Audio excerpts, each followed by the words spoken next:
অথচ বাপজি সেই খাদিজা কবর দেখে বাপজি কাঁদতে। কবর কঠিন ভয়ঙ্কর জায়গা, এই কবর থেকে বাপজি আপনার যে বাঁচবে সে কিয়ামতের ময়দানে সব জায়গা বাপজি বেঁচে যাবে। তাই আসি ভাই, আপনারা সকলেই জানেন বিশ্ব নবী দরদ নবী রহমতের নবী মেরাজ থেকে ফিরে এসে জাহান্নামের বাপজি বর্ণনা করেছিলেন। সাহাবাদের সামনে আলোচনা করার পরে রহমতের নবী তার অর্ধাঙ্গিনী বিবি খাদিজাতুল কুবরা রাদিয়াল্লাহু তাআলা আনহার কাছে বাপজি কবরে আযাব সম্পর্কে আলোচনা করলেন। নবী বললেন, খাদিজা খুব সাবধান হয়ে যেও। ওগো খাদিজা শুনে নাও, তুমি ভেবো না যে আমার স্বামী পয়গম্বর রাসূল বলে আমার সাথে কবরে কোনো বেয়াদবি করবে না। খাদিজা খুব সাবধান হয়ে যেও। যখনই বাপজি রাসূল সাল্লাল্লাহু তাআলা আলাইহি ওয়াসাল্লাম রহমতের নবী বাপজি যখন কবরে আযাব জাহান্নামে দেখেছিলেন সে সম্পর্কে বললেন। কি না? ওয়াইদ আলী, ওয়াইদ আলী, এটা নামটা লিখেলেন ভাই। 10 কেজি রায়, বলুন মারহাবা। আল্লাহ তার 10 কেজি রায়কে কবুল করুন, বলুন আল্লাহুম্মা আমিন। আপনি দিবেন না অন্যজন? একটু আসি ভাই, কি নাম ওনার? ইদ্রিস। উনিও বলছেন 10 কেজি ঘানি, বলুন মারহাবা। আল্লাহ তার 10 কেজি ঘানিকে আল্লাহ কবুল করুন, বলুন আল্লাহুম্মা আমিন। ওগো মাওলা, যারা দান করেছে তাদের আত্মীয়স্বজন কবর আযাবকে তুমি maaf করে দাও, বলুন আল্লাহুম্মা আমিন। ভাই আমরা এক এক করে একটু লিখা ইনশাআল্লাহ। যাদের 10 কাঠা যদি থাকে আমরা একটা ঘানি দিতে বাপজি এমন কিছু কষ্ট হবে না, যদি মহব্বত থাকে আমরা একটু লিখাই ভাই। আমরা এই মাদ্রাসা দেব ইনশাআল্লাহ, বরকত হবে। জি, দুটো ঘানি বাপজি হয়েছে। আর আপনাদের কাছে বাপজি আমি 500 করে চাইছিলাম ভাই। 200, 100, 500, 1000 একটু যে যা পারবেন ভাই একটু আসি ইনশাআল্লাহ। মাদ্রাসায় বাপজি অনেক খরচ রয়েছে। ওগো মা বোনেরা, আমি আপনাদের কাছে দেখতে চাই আপনারা 50, 100, 200 করে আপনারা এই মাদ্রাসায় একটু মুক্ত হস্তে দানটা একটু হাতটা বাড়ি দিবেন ইনশাআল্লাহ, দানের হাতটা। জি একটু আসি। আমি বলছিলাম সেই খাদিজাতুল কুবরা যে আমার বিশ্ব নবীর কাছে বাপজি এই কথা শোনার পর আল্লাহর নবীজি কথা বলে ঘরে থেকে বাপজি বেরিয়ে গিয়েছেন। হযরতে খাদিজাতুল কুবরা রাদিয়াল্লাহু তাআলা আনহা উনি কবরে চিন্তা করে করে বাপজি মাটিতে বেহুশ হয়ে পড়ে গিয়েছিলেন। আল্লাহর নবী জনাব মুহাম্মদ রাসূলুল্লাহ সাল্লাল্লাহু তাআলা আলাইহি ওয়াসাল্লাম দরুদ নবীজির কলিজার টুকরা বিটি হযরত মা ফাতেমাতুজ জোহরা রাদিয়াল্লাহু তাআলা আনহা উনি বাবা খাদিজার কাছে গিয়ে ডাক দিয়ে বলেন, ওগো মা তুমি কান্না করো না, তুমি কাঁদতে কাঁদতে কেন মাটিতে বেহুশ হয়ে পড়ে গেলে বলাও। যারা দিছে ভাই একটু নামটা কেন বলবেন। আল্লাহর নবী জনাব মুহাম্মদুর রাসূলুল্লাহ সাল্লাল্লাহু তাআলা আলাইহি ওয়াসাল্লাম দরুদ নবী আমার খাদিজাতুল কুবরা বাপজি বেহুশ হয়ে পড়ে আছে। হযরত ফাতেমা কয়েকবার ডাক দিয়ে বাপজি উত্তর যখন দেয় না, আল্লাহর রাসূলের কাছে ফাতেমা দৌড়ে গিয়ে বাপজি ডাকলেন। নবী আবার মসজিদে নামাজরত অবস্থায় ছিলেন। আল্লাহর রহমতের নবী দরদি নবী আমার ছুটে এসে খাদিজার কাছে এসে ঠান্ডা পানি মেরে বাপজি জ্ঞান ফেরালেন। আল্লাহর নবী বলেন, খাদিজা তুমি কেন কান্না করতে করতে বেহুশ হয়ে গিয়েছিলে তুমি বলো। খাদিজাতুল কুবরা রাদিয়াল্লাহু তাআলা আনহা তিনি ডাকে দিয়ে বলেন, নবী গো, আমার নবীজি আমি কেন কান্না করেছিলাম আপনি জানেন না? বলে নাও। বলে আপনি বলেছেন খাদিজা কবর কঠিন ভয়ঙ্কর জায়গা। ও খাদিজা, কবরে মানুষ দাফন করার পর প্রথমে তিনটা নাই দুটো ফেরেশতা আসবে মুনকার নাকির আলাইহিমুস সালাম। ওই দুই ফেরেশতা তারা তিনটা প্রশ্ন করবে, মান রব্বুকা মান নাবিয়ুকা ওয়া মা দীনুকা। তিনটা প্রশ্ন যারা উত্তর দিতে পারবে তারা কবরটা জাহান্নামের আগুন থেকে তারা নাজাত হয়ে যাবে। ওগো আল্লাহর নবী, যে আমি খাদিজাতুল কুবরা ওই কবর থেকে চিন্তা করতে করতে আমি কাঁদতে কাঁদতে বেহুশ হয়ে গিয়েছিলাম। নবী গো, জানি না কবরে আমার সঙ্গে কেমন ব্যবহার করা হবে, ফেরেশতারা কেমন আমার সঙ্গে ব্যবহার করবে নবী জানি না। হয়তো ফেরেশতারা চিনতে পারবে না ইনি আখির জামানার পয়গম্বর জনাবে মুহাম্মদ রাসূলুল্লাহ সাল্লাল্লাহু তাআলা আলাইহি ওয়াসাল্লামের অর্ধাঙ্গিনী বিবি খাদিজা। ওগো নবী, হয়তো চিনতে পারবে না এরা বিশ্ব নবীর অর্ধাঙ্গিনী বিবি খাদিজা। চিনতে না পারলে তখন ফেরেশতা আমার সাথে বেয়াদবি করবে, জাহান্নামের আগুন আমি সহ্য করতে পারবো না। আমার রাসূল বললেন, ওগো খাদিজা, তুমি যেভাবে আমাকে ভালোবাসো খাদিজা, আমার ধারণা তোমার সঙ্গে কোনো ফেরেশতা বেয়াদবি করবে না। বলুন সুবহানাল্লাহ। নবী বলেন, খাদিজা, আমি রাসূল যে তোমার ব্যবহারে আমি খুশি হয়েছি। আল্লাহর নবী জনাবে মুহাম্মদ রাসূলুল্লাহ সাল্লাল্লাহু তাআলা আলাইহি ওয়াসাল্লাম নবীজির খাদিজাতুল কুবরা রাদিয়াল্লাহু তাআলা আনহার ব্যাপারে বলেন, আপনারা সকলেই জানেন আল্লাহ রাসূলের কলিজার টুকরা বিবি খাদিজা নবীকে এত ভালোবাসতেন। বাবা নবী কলমার দাওয়াত দিতে বাপজি বাড়ি থেকে বেরিয়ে যেতেন সকালবেলায়। কোনদিন সারা দিন আসতেন না, সারা রাত পার হয়ে যেত। আমার খাদিজা বাপজি সারা দিন সারা রাত আল্লাহর নবী আসে নাই বলে খাদিজাও খাবার খেতেন না। বলুন সুবহানাল্লাহ। আল্লাহর নবী মাঝে মাঝে বলতেন, খাদিজা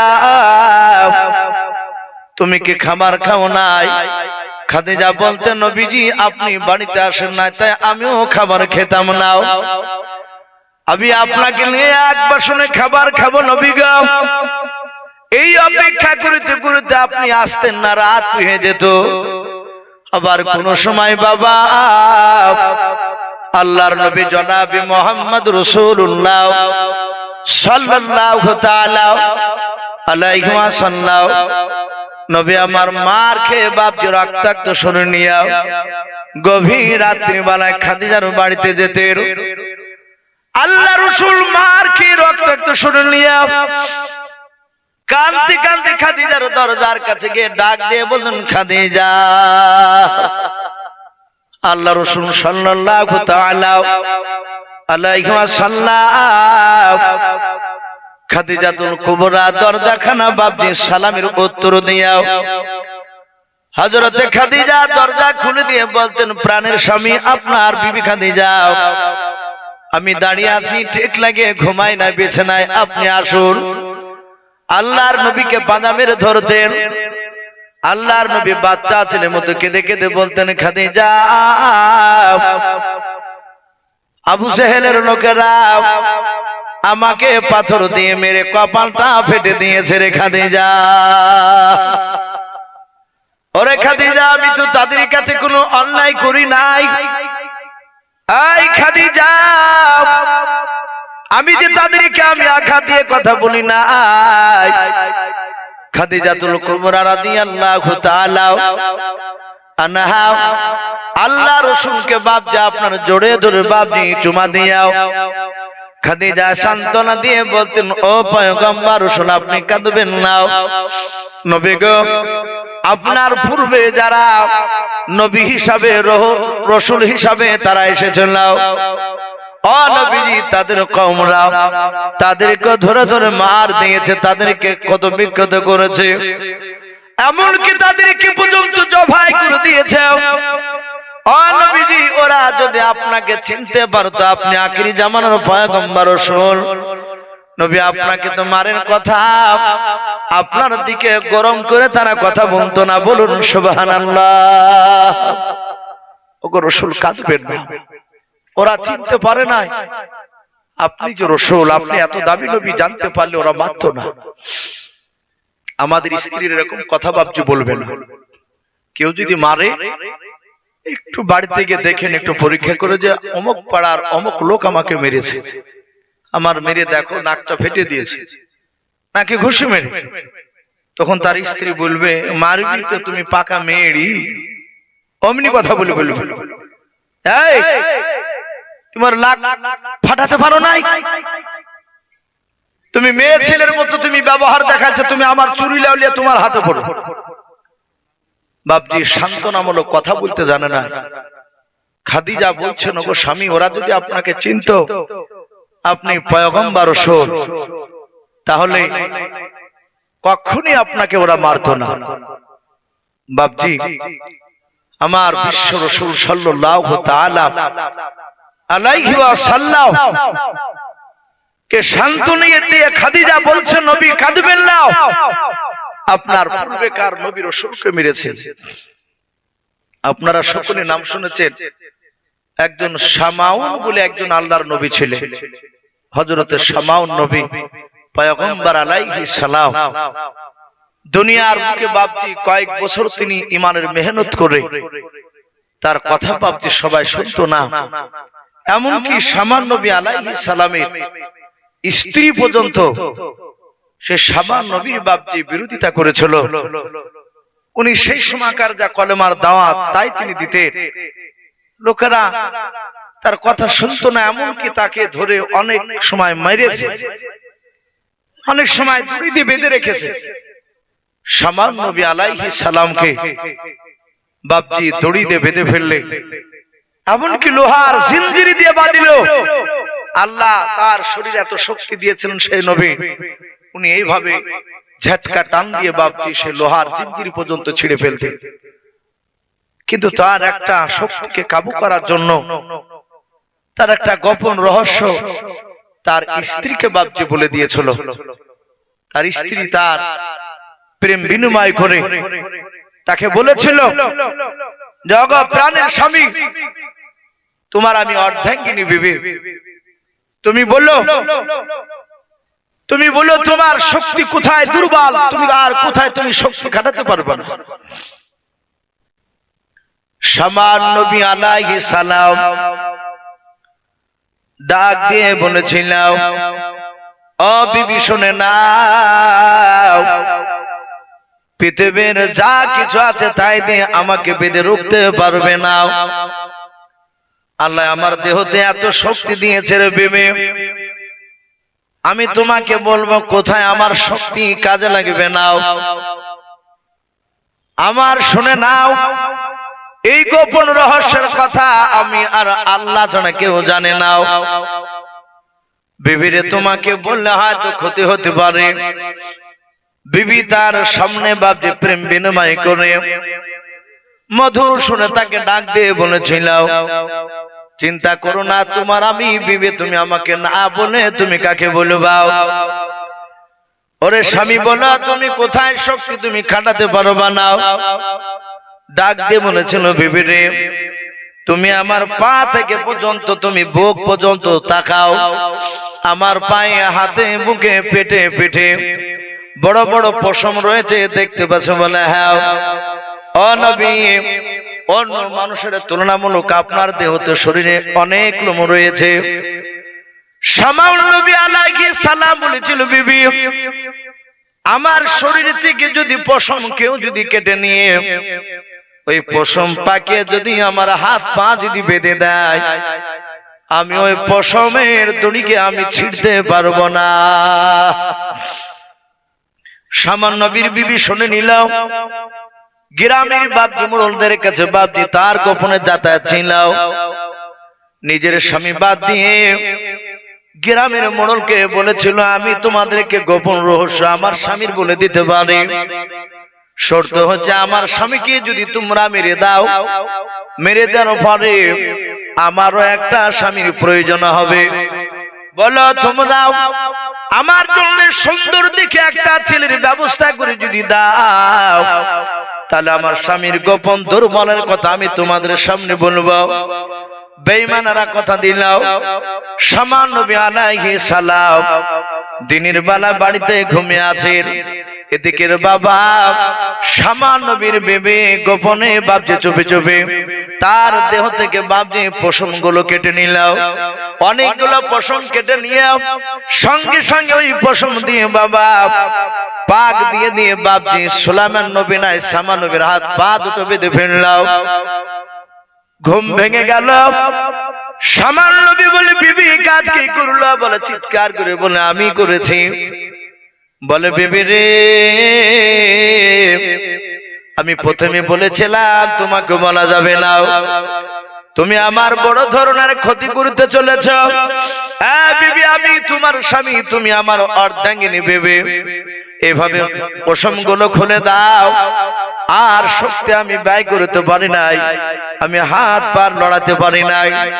শামানের বিবি বলল আমি তোমাকে খোলার জন্য আমি তোমার পশম কেটে আমি ব্যাধি নাই, আমি তোমাকে হত্যা করে ফেলবো গ্রামের লোকেদের দ্বারাই। ইমান হারা ছিল রে বাবা শামান নবীর বেবে। সঙ্গে সঙ্গে বাবা গ্রামের বাপজি ওই মোড়লদের লোভে পড়িয়ে তাদেরকে ডেকে নিয়ে আসলো। শামান নবী আলাইহিস সালামকে বাপজি তারা অনেক মার মেরে বাপজি তাকে হত্যা করে দিল। ও বাপজি ভাইরা, আল্লাহর নবী হযরতে শামা নবী আলাইহিস সালাম তিনি ইন্তেকাল করলেন। মোড়লেরা যেভাবে ওনার সাথে বাপজি শামা নবী বিবির সাথে একটা সুন্দর ছেলের সাথে বিয়ে দেওয়ার কথা হয়েছিল, ওটাও বাপজি খেলাপ করল। যারা মুনাফিক হয় বেঈমান হয় তাদের জবানের বাপজি কথা ঠিক থাকে না। মুনাফিকের সবচেয়ে বড় বাপজি আলামত দেখবেন কথায় কথায় বাপজি তারা খেলাপ করবে। এ যদি আলেম হয়, এ যদি মাস্টার হয়, এ যদি উকিল হয়, যদি আপনার সাথে কথা রেখে যদি কথা যদি না রাখতে পারে, কথা দিয়াও কথা যদি খেলাপ করে, তাহলে জানবেন ও লোক দেখানো ইমানদার, লোক দেখানো মানুষ, কিন্তু গোপনে আল্লাহর খাতায় সে বেটা মুনাফিক। হযরত বাপজি আপনার শামা নবীর বিবিকে পর্যন্ত ওই বুড়ুলেরা বাপজি বিয়ে তো দূরের কথা, তারা পর্যন্ত বাপজি মেয়েটার সাথে খারাপ আচরণ করে খারাপ ব্যবহার করে বাপজি তাকে হত্যা করে দিয়েছিল। হযরতে খাদিজাতুল কুবরা রাদিয়াল্লাহু তাআলা আনহা ডাক দিয়ে বলেছিল স্বামী আপনি কাঁদবেন না, আপনার বহুদিন আগে পূর্বে নবী রাসূলদেরকে তার কওমেরা ধরে ধরে মেরেছিল। আল্লাহ রাসূল ডাক দিয়ে বলেন ওরে খাদিজা তুমি কান্না করো না, বলে নবী গো আপনার আগে যদি আমি ইন্তেকাল হয়ে যাই ফেরেশতারা চিনতে পারবে না, জাহান্নামের আগুন শুরু করে দেবে আমার কবরে, আমি সহ্য করতে পারবো না। ওগো আল্লাহর নবী আপনি বলেছেন ও ও আমার উম্মাত উম্মতিরাও, মানুষ বাবা যখন দাফন করে দেয়া হয় মানুষেরা জানাজা পড়ে কবরে নামায়, কবরে নামিয়ে খাপাচি দেওয়ার পর বাপজি ভালো করে যখন পাতা বিছি দিয়ে রে বাবা মাটি যখন দিতে শুরু করে মিনহা খলাকনাকুম এ বলে যখন বাপজি একবার মাটি দেয় অফিহা নুইদুকুম আবার বাপজি আপনার মাটি দেয় অমিনহা নুখরিজুকুম তারাতান উখরা, তিনটা বাপজি আপনার শব্দ রয়েছে, বাপজি তিনটা সাম রয়েছে, তিনবার মাটি নিয়ে তিনবার দোয়া পড়াম। আল্লাহর নবীজিকে ডাক দিয়ে বলে নবী গো আপনি বলেছেন মানুষ দাফন করার পর যখন আড়াই ধাপ, কোন কোন মুফাসসিরিন কেরাম বলেছেন নবীর মুখ থেকে শোনা গিয়েছে, সাহাবারা বলেছেন 40 ধাপ বাপজি আপনার পার হয়ে যায়, 40 কিংবা আড়াই ধাপ যখন মাটি দিয়ে মানুষ যখন কবর থেকে বাপজি দূরে সরে চলে যায় ওই সময় ফেরেশতারা আসবে। খাদিজাতুল কুবরা রাদিয়াল্লাহু তাআলা আনহা বলেন ও আল্লাহর নবীজি শুনে না, আপনার আগে যদি আমার ইন্তেকাল হয়ে যায় আপনি তো ওই মেয়েদের মতো আপনি দাফন করবেন? বলে হ্যাঁ। আল্লাহ রাসূল বলেন খাদিজা অন্য মেয়েদের মতো তোমাকে দাফন করব। খাদিজা বলছেন নবী আপনি আমাকে দাফন করার আগে নবী শুনে না, যদি আপনার আগে আমি ইন্তেকাল করে যাই আপনি আমার তিনটা শর্ত মেনে নেবেন। আল্লাহর নবী বলেন খাদিজা যেদিন আমি তোমাকে বিয়ে করতে চেয়েছিলাম না, যেদিন তুমি আমাকে বিয়ে করতে চেয়েছিলে সেই দিন তুমি আমাকে তিনটা শর্ত লাগিয়েছিলে। ওরে আমার খাদিজা, ও খাদিজা সেদিন আমি তোমাকে তিনটা শর্ত লাগিয়ে গিয়েছিলাম, খাদিজা রে আজ তুমি 3টা কেন তুমি 100টা শর্ত বলে তোমার পয়গম্বর আমি স্বামী রাসূলুল্লাহ আমি মেনে নেব, চিন্তা করো নাও। খাদিজা কাঁদেন আর বলে নবীজি আমি আপনার কাছে 3টার শর্ত বিষয়ে আমি বলবো না।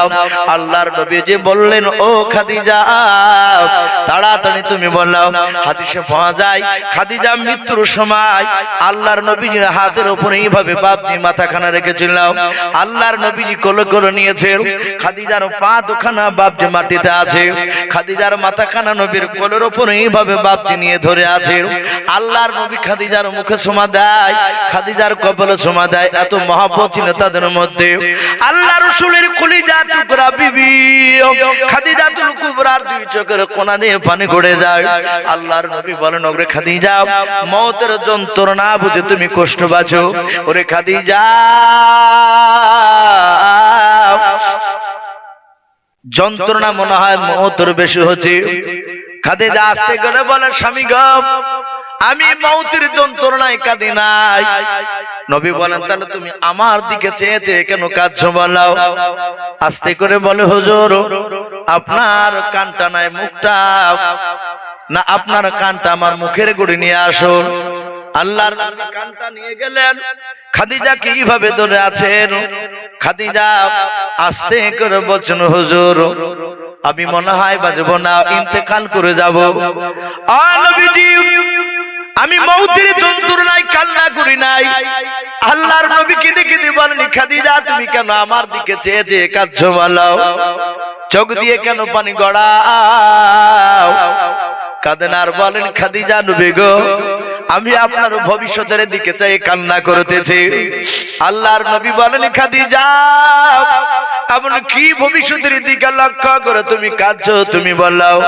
খাদিজা কাঁদেন আর বলুন নবী গো ও নবী আমি যদি ইন্তেকাল করে যাই, ওগো নবী ইন্তেকাল করার আগে নবী আপনি কলেমার দাঁত দিতে গিয়ে বেঈমানরা মেরেছে, আপনি রক্তাক্ত শরীর নিয়ে এসে ডাক দিয়েছেন খাদিজা। দ্বিতীয়টা ডাক দিতে হয় না, এক ডাকে দরজা খুলে দিয়ে আমি আপনাকে আদর আপ্যায়ন করতাম, আপনাকে যত্ন নিতাম। ওগো আল্লাহর নবী যে আপনার বিবি খাদিজা আমি যদি ইন্তেকাল করে যাই আপনাকে বেঈমানরা মারবে। ওগো আল্লাহর নবীজি আপনি মা রেখে আপনি খাদিজা বলে ডাকলে এই দরজা থেকে খাদিজার আর সাড়া পাবেন না। ওগো আল্লাহর নবীজি আপনি কার কাছে যাবেন খাদিজার মতো কে আপনাকে আদর করবে গো নবী। তাই আমি আমার ইন্তেকাল করার পর আপনার ভবিষ্যতের দিকে লক্ষ্য করে আমি চিন্তা করে কাঁদতেছি। নবী আমার এইভাবে বুকের সাথে জুড়ে ধরে বলেন খাদিজা এত ভালোবাসুন খাদিজা বলে হ্যাঁ। সেই নবীর অর্ধাঙ্গিনী বেবি খাদিজা আল্লাহর নবী বলেন খাদিজা 3টের বেশি আরো শর্ত বলো ভয় করো নাও। খাদিজা বলে নবীজি আমার যখন ইন্তেকাল হয়ে যাবে নবী গো আপনি কথা দিয়ে দেন আপনি নিজ হাতে আমার গোসল দেবেন। ও নবীজি গোসল দেওয়ার পর ওগো আল্লাহর নবীজি আপনি কথা দেন আপনার শরীরের পাঞ্জাবি কিংবা যে চাদরটা আপনি ব্যবহার করেন ওই চাদরটা কিংবা আপনার পাঞ্জাবির এক টুকরা ছিটকেটে ওগো আল্লাহর নবীজি যে কাফনটা আপনি আমাকে পরাবেন ওই কাফনের ভেতরে আপনি আপনার পবিত্র ব্যবহার করা পাঞ্জাবি কিংবা চাদরের ছিট আপনি কেটে দেবেন কিনা বোনা।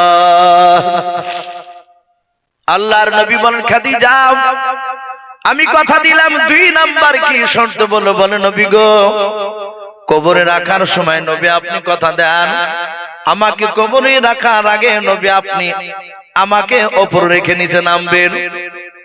আর নবীজি আপনার পবিত্র 2 হাতখানা দিয়ে ওই কবরের ডান দিকে বাম দিকে চারিদিকে আপনি হাত ভোলাবেন, তারপরে আপনি কবরে রেখে দেবেন। নবী বলেন খাদিজা ওটাও রাজি আছে আমি। 3 নাম্বার শর্ত খাদিজা বলল। খাদিজা বলে নবী সবাই মাটি দিয়ে বাড়ি চলে যাবে নবী আপনি কিন্তু যেতে পাবেন না। ও দরদি নবী নবী গো আপনি কবরের গুড়িতে বসে থাকবেন, ঘন্টা খানিক ধরে বসে থাকবেন নবীজি।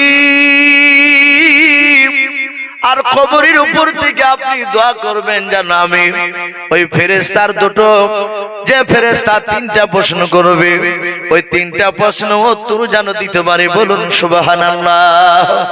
ও বাপজি ভাইরাও, দেখবেন অনেক মানুষ বাপজি কারো আব্বা মরে যায়, কারো মা মরে যায়। যাদের বাপ মা মরে নাই বাপজি তারা তো ব্যথা বুঝে নাও, যাদের বাপ মা নাই তারা জানে বাপজি বাপ মা কত বড় একটা জিনিস। বাপ মা মরে গেলে বাপ ভিতরটা মোচড় মারে, মনে হলো পৃথিবীটা বাপজি লন্ড ভন্ড হয়ে গেল। যারা বাপ মাকে বাপজি জিন্দা অবস্থায় বাপজি বেশি ভালোবাসে, আল্লাহর নবীজি বাপজি আপনার বলেছেন মানুষ কান্না চেঁচিয়ে কেঁদো না, কিন্তু বাপজি রহমতের কান্না অনেক সময় হয়। দেখবেন অনেকে মাটি দিয়ে ইমাম সাহেব বাপজি দোয়া করে দেয়, দোয়া করে বাপজি সবাই চলে যায়। কারো যদি বাপজি বাপ মারা যায় দেখবেন তার সন্তান ওই কবরের কাছে বাপজি কাঁদতে কাঁদতে বসে যায়, বসে না? আল্লাহ রাসূল বলেন এটা রহমতের কান্না। আমাদের অনেক সময় দেখবেন বাবা অনেকের বাপ মরেছে, মা মরেছে, ছেলে মরেছে, বাবা কাঁদলে অনেক মানুষ ধমক দিয়ে বাপজি তাকে বকে, এই কাঁদিস কেন, কাঁদিস না। কিন্তু বাপজি কারো বাপ মরে গেলে তার সন্তান না কেঁদে বাপজি থাকতে পারা যাবে না, যাবে কথা বলে। আমারই যদি বাপ মরে আমি সহ্য করতে পারবো না। আল্লাহর নবী চেঁচিয়ে বাপজি কাঁদতে বারণ করেছেন। হাদিসে পাওয়া যায় আল্লাহর রাসূলের বাপজি চারটা বেটা ছিল। কটা বললেন? চারটা বেটা ছিল।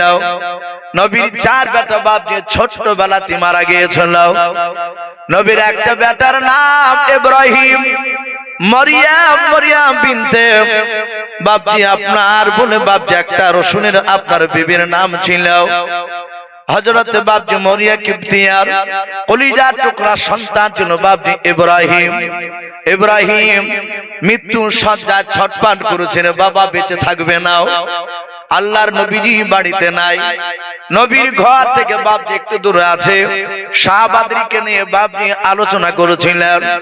হঠাৎ করে বাপজি ইব্রাহিমের মা নবীর অর্ধাঙ্গিনী ভেবে ডাক দিয়ে বলো, যাও আমার ইব্রাহিমের আব্বা জানকে ডেকে নিয়ে এসো। আমার ইব্রাহিম বেটা যেন তার আব্বার সঙ্গে যেন কি বলা বলি করবে। ছোট ছেলে ইব্রাহিম বলে, মা আব্বা কই, আব্বা কই? বলে তোমার আব্বা সাহাবাদের সামনে আলোচনা করেছেন। আল্লাহ রাসূলের বাপজি একটা বাদী এসে বলল, ওগো আল্লাহর নবীজি আপনাকে বাড়িতে ডাক দিয়েছে, বাড়িতে আসুন। আল্লাহর নবীজি বললেন আসছি, যাও। আল্লাহর নবীজি সাহাবাদের সাথে আবার কথা বলতে বলতে বাবা ভুলে গিয়েছেন। হযরতে ইব্রাহিম ছোট ছেলে মরিয়ম কোলে মার কোলে বসে বলে, না মা আমার আব্বা কেন এখন আসে নাই, আমার আব্বা কেন আসে নাই? মা বলে তোমার আব্বা জানকে ডাকতে পাঠিয়েছি। আবার বাদিকে বলেছিল, ও রাসূলুল্লাহ আপনি বাড়িতে আসুন, আপনাকে বাড়িতে ডাক দিয়েছে, আপনার ছেলে ইব্রাহিম কি জানো বলবে। আল্লাহ রাসূল বলেন, যাও আসতেছি। আল্লাহর নবী আবার কথা বলতে বলতে বাপজি বাণীর কথা ভুলে গিয়েছেন। মানুষের বাপজি উম্মতে মুহাম্মদের এত নবী ফিকির করতেন, সব জাহান্নাম থেকে কিভাবে জান্নাতে যাবে এই চিন্তা করতে করতে নবী কথা বলতে বলতে বাপজি ভুলে গিয়েছে। আবার কিছুক্ষণ পরে সে বলে, রাসূল বেয়াদবি হলে মাফ করবেন, আপনার বেটা ইব্রাহিম মনে হয় আর থাকবে না, আল্লাহর ডাকে সাড়া দিয়ে হয়তো চলে যাবেন। ও নবী তাড়াতাড়ি আপনি চলুন। আল্লাহর নবী বলেন, তাই তো ভুলে গিয়েছিলাম। নবী বলেন, সাহাবারা তোমরা থাকো, আমি বাড়ি থেকে ঘুরে আসি। আল্লাহর নবী আসলেন। নবীর কলিজার টুকরা অর্ধাঙ্গিনী বিবি ডাক দিয়ে বলেছিল, ইব্রাহিমের মা, ও ইব্রাহিমের আব্বু আপনি আসতে এত দেরি করে ফেললেন? বলে, হ্যাঁ বিবিরে, আমি সাহাবাদের সামনে জান্নাত জাহান্নামের বয়ান করছিলাম, আলোচনা করতে গিয়ে ভুলে গেছি। কি হয়েছে বলে, দেখুন আপনার বেটা বারবার যেন আপনার সাথে কি যেন বলবো বলছে। আল্লাহর রাসূল বাপজি আপনার কোলে নিলেন, নেয়ার পর ইব্রাহিমের কপালে বাপজি মুখে চুমা দিয়ে বললেন, আব্বু কি বলবা বলো? ইব্রাহিম ছোট ছিল, নবীর কলিজার টুকরা সন্তান, চোখ দিয়ে বাপ দিয়ে পানি ঝরতে ঝরতে বলেন আব্বু, বলে বাপ যে ডাক দিয়ে কি যেন বলতে যা আর বলতে পারলেন না।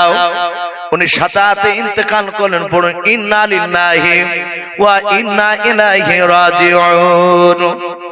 আল্লাহ রাসূল ইব্রাহিমকে কোলে নিয়ে কেঁদে বলেন, ওরে ইব্রাহিম বেটা, প্রথমকার ডাকে যদি আমি সাড়া দিয়ে যদি আসতাম, ওরে বেটা কি কথা বলতে আর তোমার আব্বা জানতে পারতো। ওরে বেটা আসতে দেরি হয়ে গেছে, বেটা তোমার কাছে আমি ক্ষমা চাই। ও বেটা তুমি চলে গেলে চিন্তা করো না, মৃত্যুর পর কিয়ামতের ময়দানে জান্নাতে তোমার এই কথাগুলো আমি তোমার আব্বা বসে বসে শুনবো। বলুন সুবহানাল্লাহ। নবীজি কাঁদছিলেন, চোখ দিয়ে ঝরঝর ঝরঝর করে পানি ঝরছে। রাসূল সাল্লাল্লাহু তাআলা আলাইহি ওয়াসাল্লামকে সাহাবা আব্দুল্লাহ বিন মাসউদ রাদিয়াল্লাহু তাআলা আনহু বলেন, হুজুর বেয়াদবি হলে maaf করবেন। আপনি বললেন যে মানুষ মরে গেলে কেঁদো না, কাঁদতে হয় না, কিন্তু নবী আপনি তো কাঁদলেন, আপনার চোখ দিয়ে ঝরঝর করে পানি ঝরছে। নবীজি বললেন ওই কাদা কাঁদতে আমি বলিনি, যে কাদা বাপজি এখন যে বর্তমান আমার অনেক মা বোনেরা বাপ যে শ্বশুর মাসে মরে গেছে, 4টে ছেলে, লোকটা একটা ছেলে হয়তো ভা দেয়। বেশিরভাগ দেখবেন বাপজি যে বেটাটা গরিব, সেই বেটাটার কাছে বাপ মা যে বাপজি জোটে। যারা টাকা পয়সা হয় যে কোনো কায়দা করে গ্রাম থেকে পালিয়ে যায়, বলবে ছেলে মানুষ করতে হবে। গ্রামে থাকলে এই বাগডাঙ্গা যদি বাড়ি থাকে, টাকা পয়সা হয়ে গেলে অমনি বলবে যে এখানে থেকে সন্তান মানুষ হবে না, ডমকল বাড়ি করেছে। আরে ভাই তোর সন্তান মানুষ হবে না এটা জানছি, কিন্তু তোর বাপ মাটাকে নিয়ে যা ওখানে, তোদের সব জায়গা হয়েছে কিন্তু বাপ মাকে নিয়ে যাবে না। 6 মাস অন্তর, বছর অন্তর একদিন বেড়ানে কেড়ে কুটুমের মতন আসবে। তা বাপজি সাদা ক্যারিতে ফল নেবে, নিয়ে গাড়ি থেকে নামিয়ে হাঁটিয়ে যাবে। লোকে বলবে কি ব্যাপার ঝন্টু আসলে, যারা সমবয়স্ক তোমরা, হ্যাঁ আব্বাকে দেখতে আসলে, মাকে দেখতে আসলে, আর শুধু এমনিকে লড়াবে কে? মানে লোকে দেখুক যে হ্যাঁ বাপ মাকে আপেল নিয়ে এসে খাওয়াচ্ছে। আর এদিকে যে বাপজি আর বাপ মা আর পায়খানা তুলছে আর একটা গরিব ভাই, ও কোন থেকে আপনার তুলতে আসেনি। যদিও আসে পরীক্ষা করে দেখবেন, ভাই থেকে যারা আসবে বাপ মাকে গ্রামে দেখতে, এ বুড় দিতে খুলে না। মা যেখানে শুয়ে থাকবে, বাপ শুয়ে থাকবে সেই ঘরে সাহানে পা ঠাকাবে না। এসব পেশাব পায়খানা ফিরে নোংরা হয়ে আছে হয়তো। ও বুট পাই দিয়ে বাপজি জামের মতন দূর থেকে কথা বলবে। সাবধান বাপজি আমার সোনা লালেরা, জান্নাত তো সহজ নয়। হিংসা করব না বাপ, এখন তো হিংসা শুরু হয়েছে। যদিও একটা মেয়াতে ছেলেতে দেখছে তো তার বিবি লাগিয়ে ভেঙে, এই জমি তুমি একা পেয়েছো নাকি, সবাই ভাগ পেয়েছে, তুমি কেন একা দেখবো, আমি কেন একা দেখবো। এই যে হিংসা হিংসা করে বাপজি বেচারাকে কেউ দেখে না, এরকম অনেক ঘটছে বাপজি। না, জমি জায়গার ভাগটা আলাদা বিষয়, খিদমত ব্যবহার করা, বাপ মার খিদমত করা এটা আলাদা। আপনি বাপ মার খিদমত করবেন, আপনি জান্নাতে যাবেন। আপনি আমি খিদমত করতে পারবো না, মৃত্যুর পর জাহান্নাম ছাড়া কোনো আশা করা যাবে না বাপ। তাই প্রতিটা বাপজি ভাইদেরকে বলবো, বাপ আমরা সকলেই বাপজি ওই রকম চিৎকার করে কাঁদবো না। আমি যেটা বলছিলাম, আপনারা যে কাঁদে দেখবেন ভা দেয়নি আর বাপকে শ্বশুরকে মরিয়েছে, অথচ যেই মেয়েটা দেখেছে দেখবেন সেই মেয়েটার কাঁদন অত জোর হবে না। আর যে দেয়নি সে অভিনয় করে এমন কাঁদা কাঁদবে, ও 6 মাস আগে যদি বাপজি আপনার একদিন যদি রুটি দিয়েছে গুড় দিয়ে, ওই গল্প গীত ধরিয়েছে ওখানে কাঁদতে কাঁদতে শুরু করে। এইরকম কাঁদা বাপজি শরীয়তে নিষেধ বলা হয়েছে। আপনি বাপ মরে যাবে, বিবি মরবে, ছেলে মরবে, তার তো একটা মহব্বত থাকবে, চোখ দিয়ে বাপজি অটোমেটিক পানি ঝরবে। এই কাঁদনে বাপজি গুনাহ নাই, এটা রহমতের কান্না। বাপজি রাত্রি ফেরায় আপনার 12টা বাজতে চলে। ভাই ভাই প্রধান বক্তা আমার পরে যে বক্তা আছেন ভাই, আপনি তাড়াতাড়ি চলে আসুন। আমি প্রতিটা বাপজি ভাইকে বলবো, বাপ যাদের বাপ মা বেঁচে আছে আমরা ইনশাআল্লাহ বাপ মার খিদমত করব, বলুন ইনশাআল্লাহ। যাদের বাপ মা মরে গিয়েছে বাপ, আমরা অনেক দিন বাপজি দেখা যায় যখন মরে বাপ তখন ওই গোরস্থানে মাটি দিয়ে পরপর 3-4 দিন কবর জিয়ারত করতে যায়। আমি জানি না আপনাদের দিকে যায় কিনা, পরপর যে 3 দিনই যেতে হবে 9 দিন যেতে হবে এটা হাদিসে নাই। আপনি মাঝে মাঝে যাবেন বা মাঝে মাঝে 1 মাস 2 মাস 3 মাস পরেও রাত্রি যেতে না পারলে দিনের বেলায় যাবেন, বাপের কবরের কাছে গিয়ে দোয়া দুরূদ পড়ে কাঁদবেন। এতে বাপ বাপ যে আপনাকে দেখতে পায়, কবরবাসীরা দেখতে পায়, আমরা হয়তো দেখতে পাই। এগুলো বাপজি করবেন যাদের বাপ মা চলে গেছে, মাঝে মাঝে যাবে। আল্লাহ রাসূলও বাপজি খাদিজার কবরে মাঝে মাঝে যেতেন, জিয়ারত করতেন। আল্লাহ আমাদের সকলকে আমল করার তৌফিক দান করুন, আল্লাহুম্মা আমিন।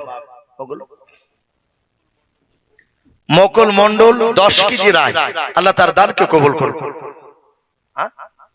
জিয়ারুল 500 টাকা, আল্লাহ দানকে কবুল করুন।